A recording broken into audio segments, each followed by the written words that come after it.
세상에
세상이지 않고 오직 주 보혈로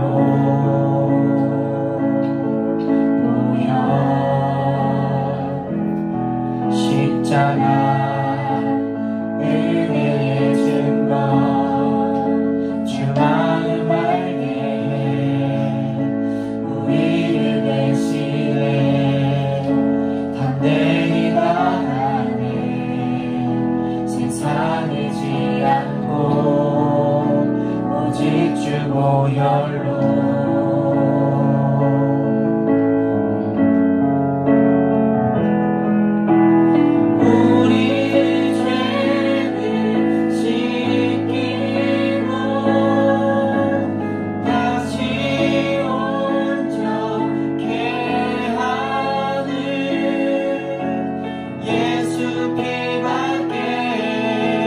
예수의 피밖에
다시 한번 고백합시다.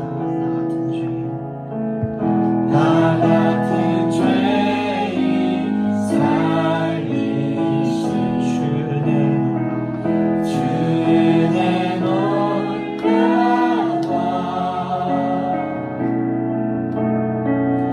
잃었던 생명 찾았고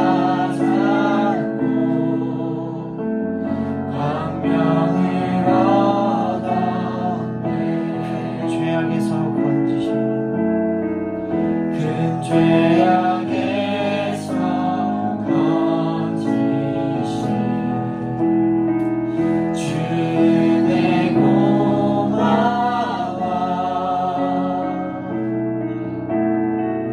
나 처음 믿은 그 시간 귀하고 귀하다. 주 찬양 주 찬양 주 찬양 내 마음 다해 주 찬양 주 찬양 내 생명 다해 주 찬양 주 찬양 주 찬양 내 마음 다해 주 찬양 주 찬양 내 생명 다해 이제껏 내가 산 것도 이제껏 내가 산 것도 주님의 은혜라.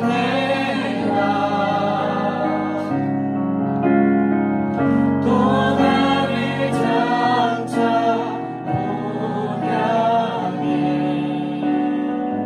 인도해 주시니 거기서 우리 영원히 거기서 우리 영원 주님의 은혜로 주님의 은혜로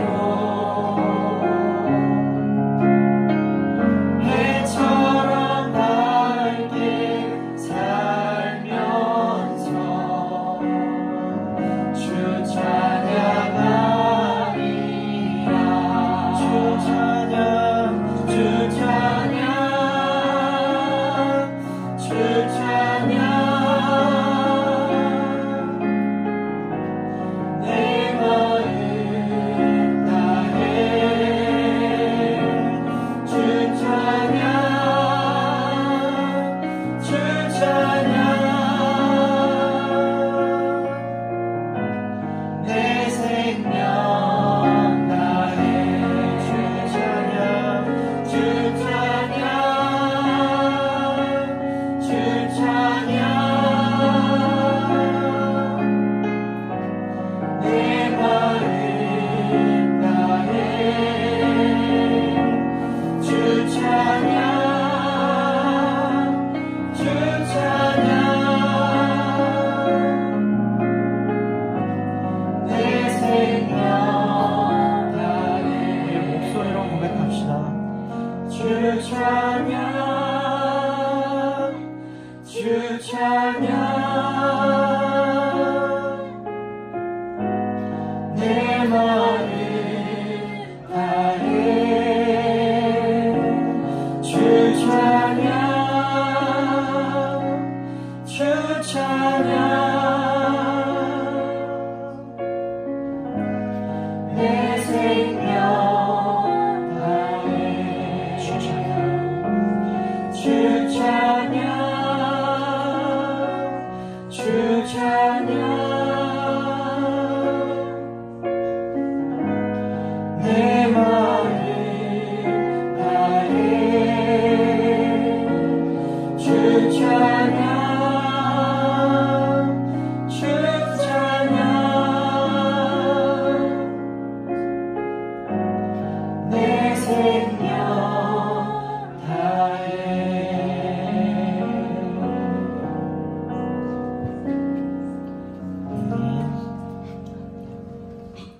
자비로우신 하나님, 당신의 은혜로운 임재 가운데 이 시간 우리의 죄와 세상의 죄를 고백합니다.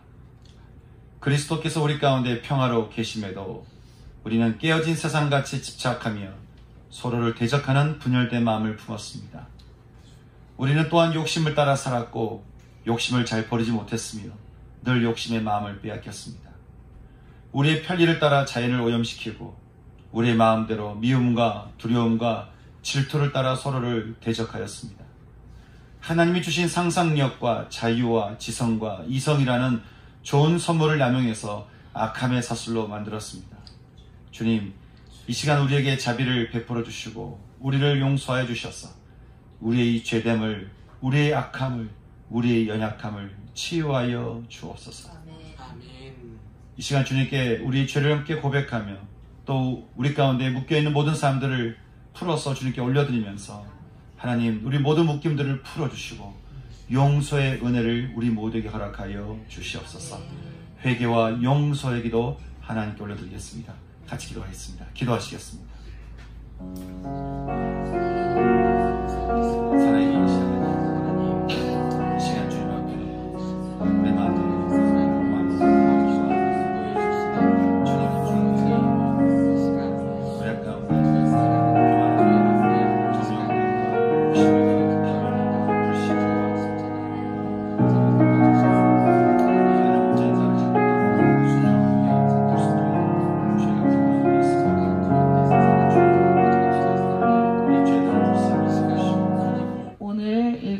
말씀은 에베소서 1장 15에서 2장 10절 말씀입니다.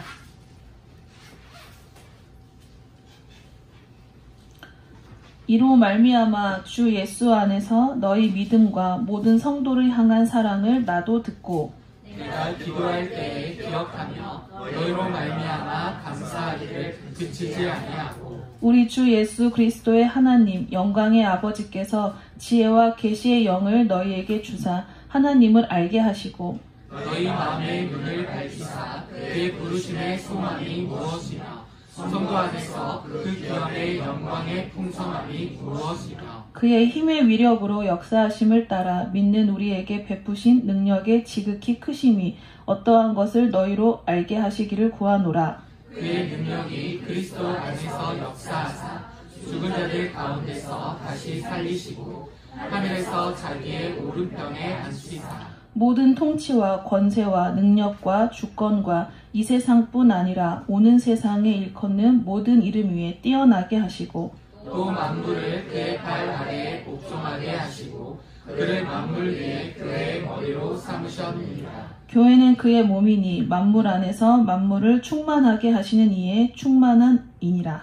그는 하물과 죄로 죽었던 너희를 살리셨도다. 그때 너희는 그 가운데서 행하여 이 세상 풍조를 따르고 공중의 권세 잡은 자를 따랐으니 곧 지금 불순종의 아들들 가운데서 역사하는 영이라. 전에는 우리도 다 그 가운데서 우리 육체의 욕심을 따라 지내며 육체와 마음에 원하는 것을 하여 다른 이들과 같이 문질상 진노의 자녀이었더니 긍휼이 풍성하신 하나님이 우리를 사랑하신 그 큰 사랑을 인하여 허물로 죽은 우리를 그리스도와 함께 살리셨고 너희는 은혜로 구원을 받은 것이라. 또 함께 일으키사 그리스도 예수 안에서 함께 하늘에 앉히시니 이는 그리스도 예수 안에서 우리에게 자비하심으로써 그 은혜의 지극히 풍성함을 오는 여러 세대에 나타내려 하심이라. 너희는 그 은혜에 의하여 믿음으로 말미암아 구원을 받았으니 이것은 너희에게서 난 것이 아니요 하나님의 선물이라. 행위에서 난 것이 아니니 이는 누구든지 자랑하지 못하게 함이라. 우리는 그가 만드신 바라 그리스도 예수 안에서 선한 일을 위하여 지으심을 받은 자니 이 일은 하나님이 전에 예비하사 우리로 그 가운데서 행하게 하려 하심이니라. 아멘. 네, 오늘 우리는 가난함의 신앙이라는 주제로 이렇게 하나님의 말씀 나누도록 하겠습니다. 전라남도 신안을 아시나요? 네. 예, 신안. 그 신안에는 1004개로 이루어진 일명 천사의 섬들이 있습니다. 천사의 섬들.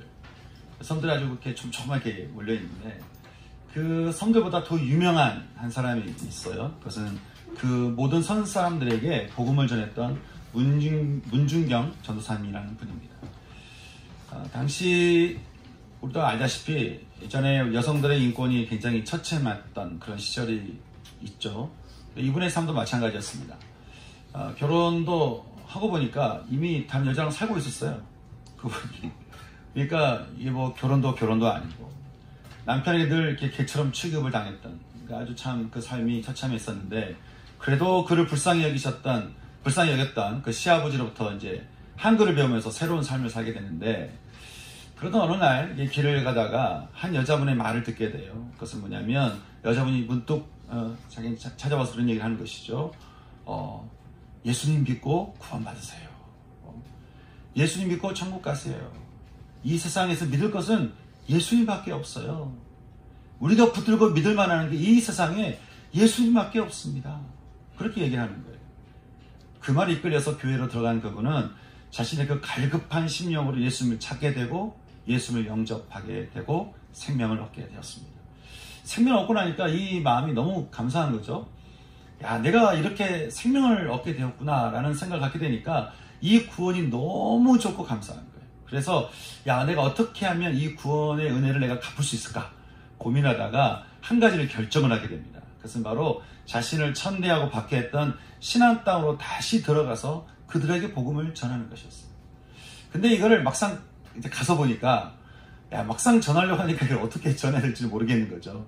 그래서 딱 할 수 있는 거, 신안의 그 수많은 사람들이 밀물과 썬물로 바닷길이 이렇게 열릴 때 그 마을 입구에 딱 서가지고 이분이 눈을 감고는 이렇게 찬양을 하는 거예요.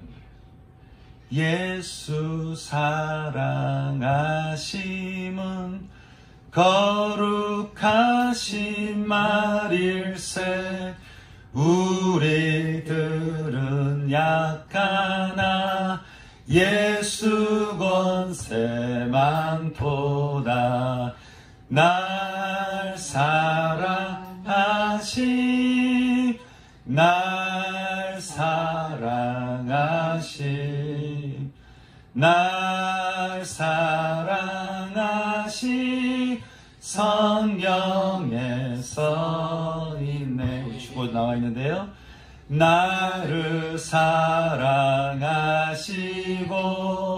나의 죄를 다 씻어 하늘 문을 여시고 들어가게 하시네. 날 사랑하심, 날 사랑하심, 날 사랑하심. 성경에 써 있네. 내가 연약할수록 더욱 귀히 여기사 높은 보좌 위에서 낮은 나를 보시네. 세상 사는 동안에 나와 함께 하시고 세상 떠나가는 날 천국 가게 하소서. 날 사랑하심, 날 사랑하심. 성경에 써있네. 이 찬양을 이렇게 참 찬양을 하는지 눈물을 흘리는지 이렇게 반복해서 찬양을 드리는데, 이 찬양 소리 때문에 사람들이 저기 뭔 사연이 있나 보다. 그 찬양 무슨 이야기한 것도 아닌데 그 찬양 자체를 들으면서 무슨 사연이 있나 보다. 그래서 그분을 따라서 교회로 들어가서 예수님 믿고 생명을 또 얻게 되었다는 거 아니겠습니까? 그렇게 이 찬양으로 전해진 이 복음은요, 신안을 신앙의 땅으로 바꾸게 되고, 나중에 북한이 이제 이 땅을 점령했을 때 보니까 이 문중경 전사님이야말로 이 땅을 품고 있는 암탉이라고 해가지고 얘부터 죽여야 된다. 그렇게 해서 순교를 당하게 됩니다. 그리스도 안에서 하늘에 속한 신령한 복을 평생 감사하며 살았던 그 문중경 전사님의 삶이었습니다. 여러분, 이 복을 그분만 받은 건 아니겠죠? 우리 역시 창세전부터 우리를 택하신 택함의 복을 받았고요. 우리를 택할 뿐 아니라 우리를 예정하사, 다시 말하면 우리를 입양하사 당신의 자녀가 되는 그런 복을 우리가 받게 되었고요.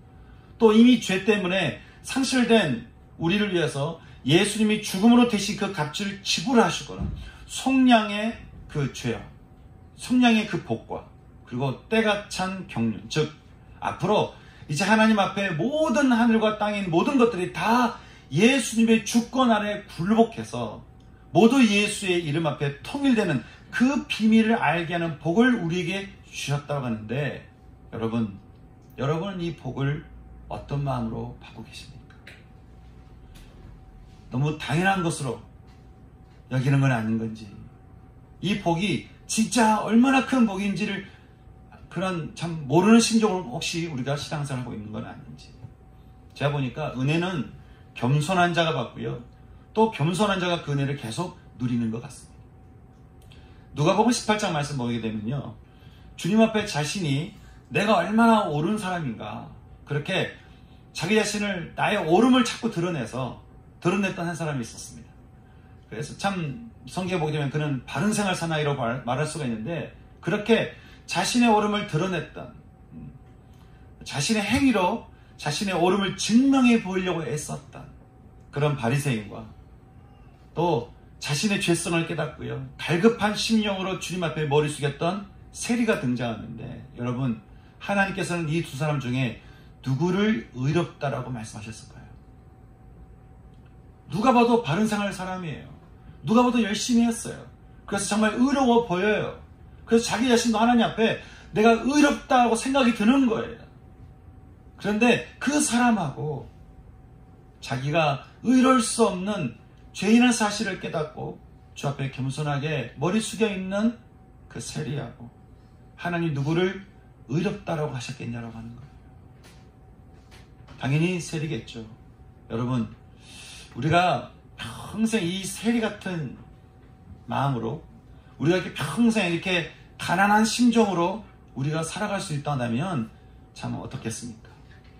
늘 자신의 연약함을 인정하고 오직 주님 앞에 뭔가 이렇게 강해지는 게 아니라 연약한 모습 그대로를 내어드릴 때, 괜찮은 것처럼 하는 게 아니라 있는 모습 그대로를 내어드릴 때, 우리 모습을 있는 그대로 받아주시는 그 하나님이 얼마나 우리가 감사하겠어요. 심령이 가난한 자는 복이 있나니 천국이 저희의 것이라. 바울은 하늘로부터 내려온 이 신령한 복을 기꺼이 누리고 있는 에베소 교회와 성도들이 참 감사했어요. 왜냐하면 그들은 이 복음을 기꺼이 믿을 뿐 아니라 이 복음으로 서로서로를 사랑하고 있기 때문에 그런 것이죠.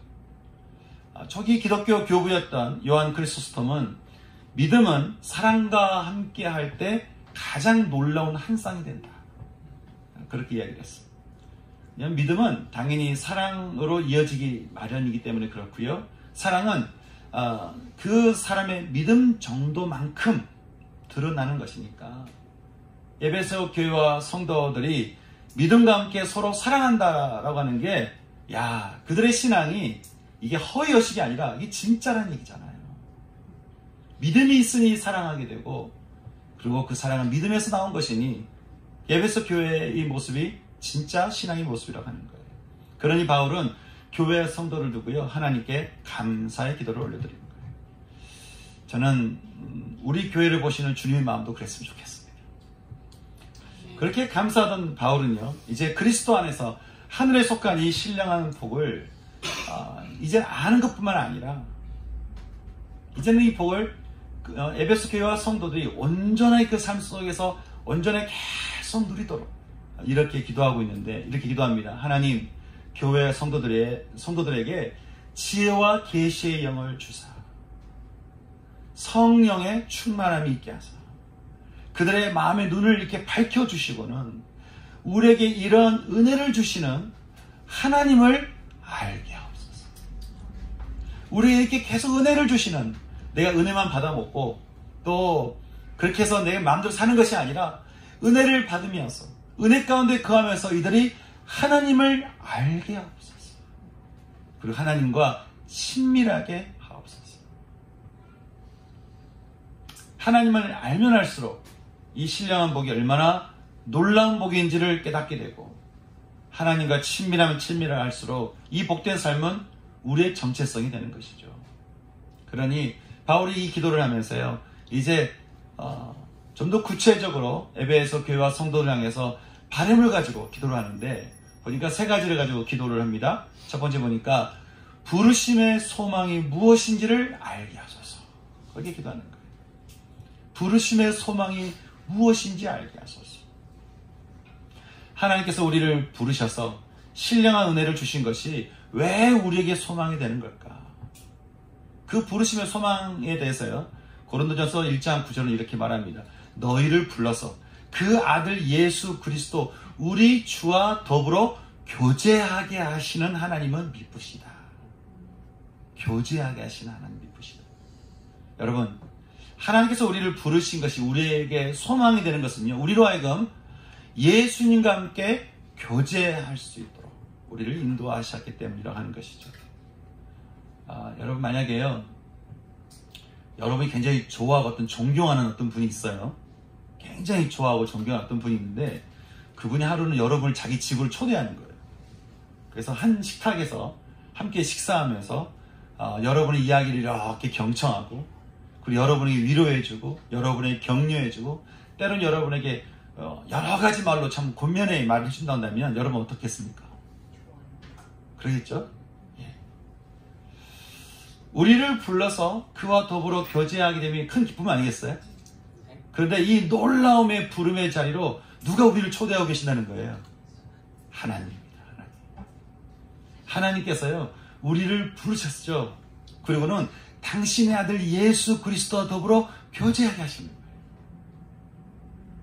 하나님께서 우리를 부르셔서 당신의 아들 예수 그리스도와 함께 교제하게 하시는 것이죠. 여러분, 우리가 예수님과 함께 교제하게 될 때 얻는 유익이 세 가지가 있습니다. 먼저는 자유이고요, 두 번째는 평안이고, 그리고 또 하나는 영원한 생명, 영생입니다. 갈라디아서 5장 13절에 말합니다. 형제들아, 너희가 자유를 위하여 부르심을 입었다라는 거예요. 너희가 자유를 위하여 부르심을 입었다. 여러분, 우리가 어떻게 죄에서, 그리고 그 죄의 힘에서 우리가 자유할 수 있겠습니까? 우리 죄를 대신해 죽으시고 우리 생명을 위해 부활하신 예수님과 더불어 교제하는 그 식탁의 자리에서 우리는 죄로부터 자유케 된다라고 하는 것이죠. 여러분, 우리는 하나님이 우리를 위해 준비해 두신 생명의 식탁을 우리는 어디서 경험하고 있을까요? 먼저는 교회에서 매주일 드리는 예배를 통해서, 그리고 매일 아침에 시작하는 묵상 예배를 통해서 우리는 주님이 우리에게 베푸신 생명의 식탁을 경험하게 됩니다. 이뿐입니까? 골로새서 3장 15절을 말하기를 너희는 평강을 위하여 한 몸으로 부르심을 받았다는 거예요. 그러니 너희는 감사하는 자가 되라고 하는 것이죠. 그리고 사도 베드로는 이 부르심의 소망에 대해서 이렇게 말을 합니다. 모든 은혜의 하나님 곧 그리스도 안에서 하나님이 너희를 부르사 자기의 영원한 영광에 들어가게 하신다라고 말씀하고 있습니다. 여러분, 우리를 부르셨어요. 예수님과 더불어 이렇게 교제하게 하시고 우리에게 자유를 주시고 평강을 주시고, 그리고 당신의 영원한 영광 가운데로 우리를 들어가게 하신다고 하는데, 여러분, 우리를 부르신 이 부름이 얼마나 우리 인생의 소망이 되고 이 얼마나 감사한 일이겠습니까? 바울은 이렇게 기도하면서 또 한 가지를 기도합니다. 기도하기를 주님, 기업의 영광의 풍성함을 알게 하옵소서. 기도하는 거예요. 하나님, 교회와 성도들이 하나님의 그 기업의 영광의 그 풍성함, 여기서 기업이라고 하는 것은 상속을 말합니다. 그러니까 기업을 받았다, 그것은 내가 상속권을 얻었다, 그 말인 것인데요. 야고보서 2장 5절에 말하기를 하나님이 이 세상에서 누군가를 택했대요. 어떤 사람을 택하셨을까요? 가난한 자를 택하셨대요. 가난한 자를 택하사 그 부유한 사람, 본인이 의롭다는 사람을 택한 것이 아니라 가난한 자를 택하셨대. 그리고 믿음에 부유하게 하시고는 자기를 사랑하는 자들에게 약속하신 당신의 나라를 상속받게 하셨다라고 하는 것이죠. 따라서 하나님의 그 기업의 영광이 풍성함이라는 것은 하나님의 나라 그 영광이 많은 벅찬 풍성함을 말하는 것입니다. 여러분, 생명이 벅차잖아요. 그러면 제가 경험해 보니까 내가 살아있다는 것도 믿기지 않더라고요. 보니까 너무 생명이 너무 벅차니까 이 살아있는 것 자체가 너무 놀라운 것이죠. 왜냐하면 하나님이 통치하시는 하나님의 나라 앞에 제가 순복하게 되었기 때문에 그런 것이고, 그 하나님의 나라가 나를 다스리고 있기 때문에 그런 것이죠. 예전에 제가 성경연구학교에서 공부할 때 한 자매가 그러는 거예요. 자신이 꿈꾸는 나라가 있대요. 자매가 되게 담대했어요. 자신이 꿈꾸는 대한민국이 있고, 자신이 원하는 세상이 있고, 그런 세상을 위해서 자신은 이런저런 꿈을 꾸고 있다고 막 얘기하는 것이죠. 되게 멋있게 얘기를 했어요. 그런데 그 자매가 되게 이렇게 잘 따르던 한 분이 계셨는데, 그분이 어느 유명한 가수의 작사가이시거든요. 여기서 말하기 좀 그러는데, 어쨌든 그분이 옆에서 가만히 듣고는, 우리는 이제 그냥 야 멋있다고 하고 있는데, 그분 옆에서 가만히 듣고는 그러는 거예요. 그거 안 될 텐데. 그거 안 될 텐데. 다른 사람이 말하는데 뭐 얘기를 할 텐데, 자기가 되게 좋아하는 분이 옆에서 계속 그 얘기를 하니까 그거 안 될 텐데. 왜냐면 사람이 꿈꾸고 다스리는 나라는 결코 온전할 수 없기 때문에 그런 것이죠. 누가 꿈을 꾸냐가 중요해요. 내가 꿈꾸는 나라이냐, 아니면 하나님 꿈꾸신 나라를 내가 품느냐. 광고마다 보니까 자신들이 꿈꾸는 세상이 얼마나 아름다운가를 계속 말하잖아요. 근데 여러분, 결코 사람들이 말한 대로 그 아름다운 나라가 우리 가운데 올 수가 없는 이유가 있죠. 그것은 인간에게는 아주 치명적인 결점이 있는데, 그것은 바로 죄라는 거예요. 욕심이라는 이 지울 수 없는 죄를 가진 인간이 각각 자신들이 꿈꾸는 세상들을 세워가게 되면, 여러분, 이 세상이 어떻게 되겠습니까? 그러나 우리가 왕이신 하나님의 그 법의 통치를 받는 하나님의 나라를 꿈꾸면 여러분 어떻게 될까요? 하나님께서 그리스도 안에서 우리에게 주시는 그 하나님의 나라가 우리 가운데 임하기를 꿈꾸면 우리 삶은 어떻게 되겠습니까? 1784년에요. 25살의 나이에 예수를 만나서 회심하게 된 한 영국의 한 청년이 있었습니다. 그는 말씀을 통해서 참 말씀하시는 하나님의 소리에 귀를 기울이던 중에, 하나님께서 말씀하시는 그 말씀하고 이 세상을 보니까 이 세상이 너무 불합리한 것이죠. 왜냐하면 당시 그 청년이 보니까 영국이 포르투갈부터 시작된 서아프리카 흑인 노예 무역에 다들 미쳐있는 거예요. 다들 어떻게든 사람을 잡아다가 이것을 돈벌이라는 이 무역에 다들 미쳐있는 것을 보게 되는 거죠. 아니, 이거는 분명 하나님께서 우리에게 말씀하신, 우리에게 상속해 주신 하나님 나라가 아닌 거예요. 나라가 임하시오며 이럴 수가 없는 것이죠. 그래서 그는 이 불일 가운데 대항하려고 하나님 나라가 임하는 것을 소망하면서 정치판에 뛰어들게 됩니다. 우리도 좀 그런 사람이 있으면 좋겠는데, 이분에게 정치판에 들어가서 이제 존 뉴턴과 함께 노예 폐지 운동에 나서게 되는데요. 이게 다들 이것 때문에 큰 돈을 벌고 있는 시대니까 이것을 폐지하는 게 쉽지 않은 상황이었습니다. 그렇지만 1786년부터 무려 20년 동안 이 법안 폐지 하나를 위해서 20년 동안 끝까지 싸웠던 윌리엄 윌버퍼스는 결국 그가 죽기 전에 영국은 노예 무역을 폐지한다고 하는 이 법안이 통과되었다는 소식을 그는 전해 듣게 됩니다. 함께 노예 폐지 운동으로 싸웠던 존 뉴턴의 노래처럼 정말 Amazing Grace한 순간인 것이죠. 그리고 이것은 후에 미국의 신실한 성도였던 링컨에게 전해지게 되면서 미국의 노예 역시 해방되게 되고요. 이후에 프랑스와 온 유럽이 노예 무역이 금지되는 일이 일어나게 됩니다. 나라가 임하시오며 뜻이 하늘에서 이루어진 것 같이 땅에서도 이루어지라. 하나님이 꿈꾸시는 나라를 가슴에 품었던 한 젊은이가 20년 동안 기도하면서 싸워가면서 했던 그 열매가 얼마나 귀한지. 다들 자기 나라를 꿈꾸고, 다들 자기의 부유함을 꿈꾸고, 다들 자기가 잘나는 세상을 꿈꾸던 그 가운데 누군가는 하나님 나라를 가슴에 품고 그 나라가 이루어지기를 소망했다. 여러분, 이 순간을 우리가 참 보게 될 때 여러분, 우리는 어떨까요? 예수 그리스도를 믿음으로써 하나님의 나라를 상속받게 된 우리는, 여러분, 우리는 지금 우리의 삶은 어떤 통치 아래 우리 있는 것일까요? 여러분의 생각과 여러분의 감정과 여러분의 환경이 어떠하든 간에 여러분은 지금 어느 나라 가운데 거하고 계시고 여러분은 어느 나라에 순복하고 계십니까?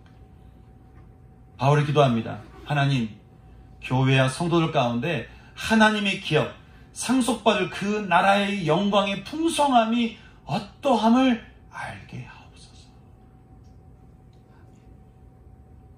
이제 또 바울은 기도 가운데 에베소 교회와 성도들을 향해서 이렇게 기도하는데요. 하나님, 이들로 능력의 크심이 어떠한 것을 알게 하소서. 하나님의 능력이 얼마나 힘이 있고 놀라운지를 알게 해달라고 기도하는 것이죠. 여러분, 우리를 향한 하나님의 능력이 얼마나 놀라운 것일까요? 20절을 말합니다. 하나님께서는 예수님을 죽은 자들 가운데서 다시 살리셔서 이제 그를 믿는 모든 자들 역시 죽음을 이기는 자가 되게 하셨다는 거예요. 죽음을 이기신 주님을 영접한 우리 역시 이제 어떻게 되는 거죠? 죽음을 이기는 자가 된 것 아니겠습니까? 여러분, 이게 얼마나 놀라운 일입니까? 여러분, 그리스도인이 왜 놀라운 사람인 줄 아세요? 그리스도인은 죽음을 이기는 사람들인 거예요. 의인은 없나니 하나도 없다고 하는 이 세상에서 어느 누구도 자신의 허물과 죄로부터 자유로운 사람이 없죠. 아니, 오히려 사람들은 이 세상의 공중권세에 잡은 자들, 즉 불순종의 아들들 가운데 역사하는 그 영이 이끄는 세상의 풍조를 따르기를 얼마나 즐거워하는지 몰라요. 유행을 즐거워하고요, 세상의 풍조를 따르는 것을 기뻐합니다. 진리를 따르기보다 육체의 욕심이 나는 대로, 육체가 원하는 대로, 마음이 원하는 대로 살아가는 것이죠. 그렇게 본질상 진노의 자녀가 된 우리가 여러분, 어떻게 그 죄의 덫에서 우리가 벗어날 수 있겠습니까? 여러분, 하나님께서는 우리에게 어떻게 하셨죠? 우리를 불쌍히 여기셨어요. 죄의 덫에서 벗어날 수 없는 우리를 보실 때 우리를 불쌍히 여기셨어요. 우리를 긍휼히 여기서. 제가 언젠가 하나님 우리를 불쌍히 여기신다는 표현이 어떤 표현이라고 했습니까? 가슴에서 끓어오르는, 정말 내가 눈물이 터지는 심정으로, 그런 마음으로 우리를 보시면서, 우리를 불쌍히 여기시면서 허물로 죽은 우리를 위해서 어떻게 하셨다는 거예요? 먼저는 죽은 그리스도와 함께 우리를 살리심으로써 우리로 하여금 죄에서 벗어나게 했다라고 하는 것이죠. 그러니 여러분, 하나님 믿는 자에게 임하는 이 능력이 얼마나 놀라운 것이겠습니까? 이게 교회 다니는 게요, 그냥 세상 사람들 볼 때는 이게 별거 아닌 것 같고, 야, 교회 다녀서 뭘 얻겠나, 저 사람들이 뭘 이렇게 잘하겠나라고 말할지 모르겠지만, 여러분, 이래봬도요, 우리는 죽음을 넘어설 수 있는 그 능력이 우리 가운데 있는 것이죠. 또 우리에 대한 하나님의 능력이 얼마나 놀라운지 20절은 말합니다. 하나님께서 우리를 위해 죽으시고 살리신 예수님을 당신의 오른편에 앉히시고는 모든 통치와 권세와 능력과 주권과 이 세상과 오는 세상에서 모든 이름 위에 뛰어나게 하시고 온 세상을 예수님의 발 아래 복종케 하셨다는 거예요. 여러분, 주님이 죽음을 이기시고 부활하셨을 뿐 아니라 죽음의 왕 마귀를 당신의 발 아래 굴복케 하셨으니, 여러분, 세상에 어떤 마귀가 예수님 앞에 머리를 들겠습니까? 그러니 믿는 자들이 예수의 이름으로 선포할 때 귀신이 가만히 있겠습니까? 아니, 빛이 어둠을 비출 때 어둠이 빛을 향해서 저항할 수 있겠습니까? 이것이 바로 하나님의 나라가 임한 자에게 주어지는 놀라운 능력이요 축복이라고 하는 것이죠. 하나님, 교회와 성도들에게 지혜와 계시의 영을 주사 그들의 그 마음의 눈을 이렇게 밝히사 하나님, 그들이 하나님을 알게 하옵소서. 그래서 부르심의 소망, 그 자유와 평강과 영원한 그 영광의 자리로 부르신 그 부르심의 소망이 어떠한지를 알게 하시고 하나님의 나라가 임하는 그 영광의 풍성함을 그들로 경험하게 하시고 이 어두운 세상을 제압해 버리시는 그 능력의 주님과 함께 하나님 세상을 이기는 자가 되게 하여 주옵소서. 바울이 이 기도를 하나님께 드린 이유가 있습니다. 그것은 우리가 하나님과 하나 될 수 있는 이 영광이 어느 것 하나 우리 힘으로 할 수 있는 일이 없기 때문에 그렇습니다.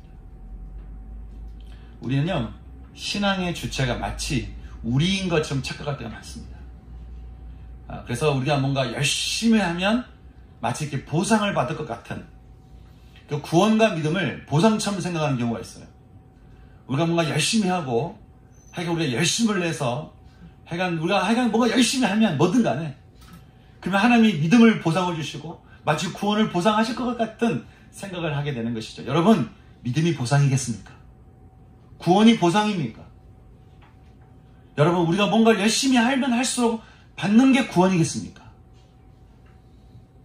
그러면 예수님의 십자가 옆에서 같이 죽어가던 강도가 주여 오늘 밤 제 영혼을 기억해 주옵소서 라고 할 때 그는 도대체 어떻게 구원을 받은 것일까요? 그가 한 게 뭐가 있습니까? 딱 하나 있어요. 예수님을 인정하고 그분을 영접한 것입니다. 예수를 믿은 것입니다. 강도가 했던 것은 딱 하나였어요. 예수님을 믿은 거였어요. 그의 행위는 온갖 더러운 천지일 수 있고 그의 행위는 말하기도 부끄러울 수 있는 것으로 가득 차 있을 수 있겠지만 하나님은 뭘 보신 거예요? 행위를 보지 않고 믿음을 보신 거예요. 그러니 그 믿음의 고백 그 딱 하나 때문에 그가 구원받게 되었다고 하는 것이죠. 근데 여러분, 그가 아무리 이렇게 절절히 외쳐도 주님이 작정하지 않으셨으면 구원받을 수가 없는 것이죠. 다시 말해서 신앙의 주체는 우리가 아니라 전적으로 하나님께 있다는 것. 여러분, 사형당하게 된 죄수가 자신을 죽이고 살리는 존재가 제 앞에 있어요. 그러면 그 존재를 볼 때 우리가 어떤 마음 들까요? 또 종으로 팔려온 사람이 자신을 어떻게 대할지를 갖고 있는 그 결정권자가 자기 앞에 있어요. 그럼 그 종이 그 결정권자를 볼 때 어떤 마음 들겠습니까? 또 깊은 병이 든 사람이 수술대 위에서 자신을 치료하는 의사 앞에 딱 누워있을 때 그가 할 수 있는 게 뭐가 있어요? 길을 잃은 사람이 그 지역을 잘 아는 사람 앞에 서게 됐을 때 여러분, 어떻게 해야 길을 찾을 수 있고 갈 수 있죠? 겸손하게 들어야 되는 거 아니겠어요? 여러분, 그들이 살게 되고 자유케 되며 치유를 받고 길을 찾게 된 것이 다 누구 때문이에요? 자기 때문입니까? 아니면 살게 하고 자유케 하며 치유하고 길을 안내해주는 그 누구 때문입니까? 여러분, 우리는 그 누구가 어떤 분이시죠? 예수님입니다. 그러니 우리에게 주어진 이 구원의 은혜를 두고 여기 계신 분들 중에 누가 자기 의로움을 자랑할 수 있는 분 있으십니까? 여러분, 내가 하나님과 하나님의 은혜를 누리게 된 것이 전적인 하나님의 축복이잖아요.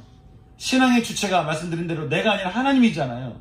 너희는 그 은혜에 의하여 믿음으로 말미암아 구원을 받았으니 이것은 너희에게서 난 것이 아니요 오직 하나님이 주시는 선물이에요. 우리가 자랑하고 우리가 내세울 수 있는 것은 딱 하나, 예수님을 향한 믿음, 이것밖에 없다는 것이죠. 사랑하는 성도 여러분, 저는 하나님께서 오직 당신의 긍휼과 자비와 용서하심으로 우리에게 믿음을 통해 주시는 이 은혜 앞에 평생 가난한 마음으로 하나님께 감사와 찬양을 올려드릴 수 있는 저는 우리 빈들 풍성한 교회와 성도 될 수 있기를 진심으로 소망합니다. 그런데요, 하나님께서 이렇게 죽음을 이기고 부활하신 주님 앞에 모든 세상이 그 발 아래 복종케 되는 이 일을 어디에 두셨다라고 말씀하셨을까요? 어디에서 이 일을 경험케 하셨다고 말씀하고 있을까요? 교회입니다. 교회입니다. 이것은 제가 천주교에서 말한 것처럼 교회에 구원이 있다라고 한 말이 아닙니다. 주님이 교회의 머리가 되시고 또 몸이 되심으로써 교회를 통해 하나님은 온 세상을 통일하시고 생명의 충만을 베푸신다고 하는 것이죠. 그러니 그리스도의 몸된 교회처럼 세상에 아름다운 이름은 없고요. 교회처럼 소중하고 아름다운 것은 없는 것이죠. 저는 세상에 어떻게든 교회를 이렇게 욕되게 하고 또 이단처럼 이렇게 교회에 기생하면서 영혼을 도둑질해 간다 할지라도 여러분 하여간 교회를 어떻게 이야기하든 여러분 절대로 여러분은 교회를 그들 따라 교회를 욕하거나 교회를 비난하거나 하지 마시기 바랍니다. 교회는 예수의 몸이니 예수의 몸. 그러니 우리가 교회를 어떻게 생각해야 될까요? 주님이 주신 이 몸된 공동체를 사랑하고 교회가 진짜 더욱더 교회가 되도록 우리가 기도하며 섬기며 사랑해야 되는 것이죠. 저는 주님이 교회를 통해 베푸신 이 놀라운 은총과 은혜가 저는 우리 모두에게 충만하게 임할 수 있기를 주님의 이름으로 축원합니다. 그래서 오늘 이 아침에 우리 다 같이 이렇게 기도하고 싶은 거예요. 다름 아닌 가난함의 기도입니다. 여러분, 우리 주님 앞에 우리 가난한 마음으로 저 앞에 나가서 함께 기도했으면 좋겠습니다. 혹시 여러분 가운데 이렇게 높아진 마음이 있으십니까? 또 혹시 하나님의 나라에 대해서, 하나님의 말씀에 대해서 혹시 내가 불신하는 그런 불신의 마음이 있으십니까? 혹시 여러분 가운데 정욕에 찬 마음이 있으세요? 혹시 여러분은 욕심이 휘둘린 마음 때문에 혹시 그렇게 살아가고 있지는 않으십니까? 그렇다면 이런저런 그런 마음들을 주 앞에 내려놓고요. 우리가 참여하면서 우리에게 은혜를 주시고자 하시는 하나님 앞에 우리 있는 모습 그대로, 우리 부족한 모습 그대로, 우리 죄된 모습 그대로 나갔으면 좋겠습니다. 세리처럼요, 자신의 죄성을 알아서 하나님 앞에 겸손하게 무릎 꿇었다. 그런 가난함의 심령을 가지고 주 앞에 나갔으면 좋겠습니다. 주님, 이 시간 주 앞에 제가 마음을 엎드려서 기도합니다. 주님, 제 마음속에 하나님을 사랑하지 않았던 마음들, 교만했던 마음들, 정욕에 찬 마음들, 주님을 전적으로 사랑하지 않았던 마음들, 또 사람을 사랑하지 않았던 모든 마음들 주님 앞에 제가 참여합니다. 주님, 저를 불쌍히 여겨주시고 긍휼히 여기사 십자가의 보배로운 피로 제 마음과 제 생각과 제 중심을 깨끗이 씻어주시옵소서. 그래서 제가 온전하게 그리스도 안에서 하늘에 속한 신령한 복을 마음껏 누릴 수 있는 그런 제가 되도록 주님 제 삶을 인도하여 주시옵소서. 그렇게 주님 앞에 좀 가난함의 자리에 서서 바울이 기도한 대로 이 기도가 제 삶 가운데 이루어지기를 소망하는 마음 가지고 기도할 수 있는 이 시간 됐으면 좋겠습니다. 우리 같이 주 앞에 가난의 심정을 가지고 같이 기도할 수 있는 시간 가지기 원합니다. 같이 기도하겠습니다. 기도하시겠습니다. 사랑이 많으신 하나님, 이 시간 주님 앞에 우리가 가난한 심정을 가지고 가난한 마음, 우리 있는 모습 그대로, 부족한 모습, 하나님 약한 모습 그대로, 하나님 침체된 모습 그대로, 하나님 제 속에 있는 약한 모습 그대로 주 앞에 채우고 기도합니다. 주여, 이 영혼을 불쌍히 여기소서. 주여, 이 영혼을 긍휼히 여기소서. 이제는 우리를 구원하신 우리 주 예수 그리스도의 은혜와 끝까지 사랑하신 하나님 아버지의 크신 사랑하심과 날마다 우리를 위해서 중보해 주시는 성령 하나님의 충만 역사하시며 오늘 우리에게 주시는 말씀을 마음에 새기며 가난함의 영성을 가지고 살기를 소망하며 나아가는 주의 성도들 머리 위에 빈들의 풍성한 교회 위에 이제로부터 영원토록 함께 하시기를 축원하옵나이다. 아멘.